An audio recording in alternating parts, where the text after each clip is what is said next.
Think being a medieval executioner was just about swinging an axe and going home? Think again. It was one of the loneliest, most psychologically brutal jobs in all of human history. And the worst part? Most of them never even chose it. In medieval Europe, the executioner's role was inherited. Son after father, generation after generation, trapped in a bloodline nobody wanted to be part of. If your father swung the axe, so would you. There was no escape, no other career, no way out. From the moment you were born, society had already decided what you were. But before we talk about what the job did to you, let's talk about what the job actually was. Because it wasn't just executions. You were the city's official torturer, the brander, the one who broke men on the wheel, stretched them on the rack, and extracted confessions that courts needed to function. You were also, in many cities, responsible for controlling prostitution, removing dead animals from the streets, and cleaning the sewers. Every job that society considered unclean, that was yours, and in return, the city paid you extremely well. In some regions, executioners were among the highest paid city officials, but money meant nothing when you couldn't spend it normally. Walk into a tavern, people moved away. Sit in church, you had a separate marked pew far from everyone else. Try to buy bread. Merchants charged you double, sometimes triple, just for touching their goods. Your touch was considered cursed. Literally, legally in some cities, if an executioner touched a piece of merchandise, the merchant could declare it contaminated and unsellable. You lived outside the city walls, alone. Your house marked with a red door so everyone knew exactly where the cursed man lived. Your children couldn't attend normal schools, couldn't marry into normal families.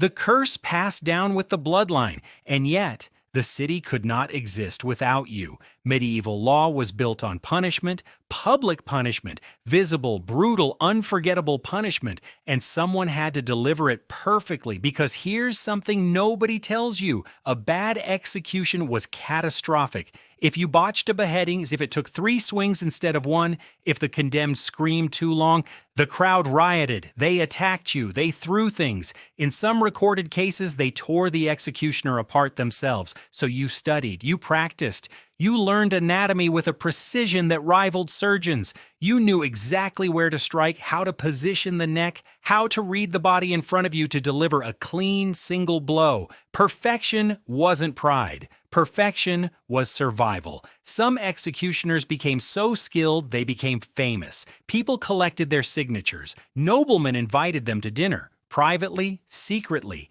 out of morbid fascination. The blade itself had a name. Executioners treated their sword like a sacred object, sharpening it with ritual care, never letting anyone else touch it. After a public beheading, crowds rushed forward not to attack Barsekinshur, but to dip handkerchiefs in the blood. Executioner's blood, the blood of the condemned, was believed to cure epilepsy, skin diseases, even infertility. You were cursed and magical at the same time, hated and needed, avoided and secretly visited, but none of that made the psychological weight any lighter. Franz Schmidt was one of the most famous executioners in history. He served Nuremberg in the late 1500s and executed 394 people over his career. He kept a journal, detailed, methodical entries recording every person he killed, every method used, every crime committed. But what makes Schmidt remarkable isn't the number, it's what he did after. He spent the later decades of his life petitioning the city council one by one to officially restore the honor of the criminals he had executed. He believed they had paid their debt. He wanted their names cleared. The city eventually granted him his own freedom from the executioner's social stigma.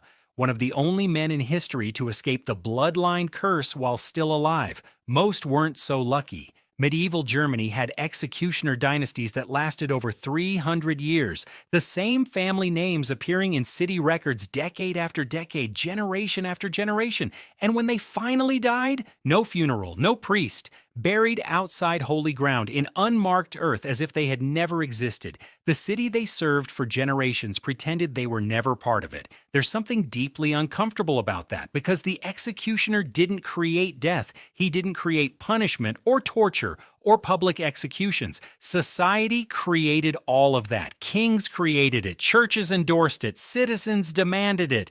The executioner just did the job nobody else had the stomach for, and paid for it with his entire life, his freedom, his social existence, his children's future, all of it consumed by a role he was born into. So the next time you think about medieval justice, the clean, dramatic version from movies, remember the man standing behind it, alone, skilled, necessary, and completely invisible to the society he served. Could you have carried that axe? Could you have lived that life, knowing that every face you ended was someone's father, son, or brother, and that when your own time came, nobody would mourn you? The executioner didn't just take lives, society took his.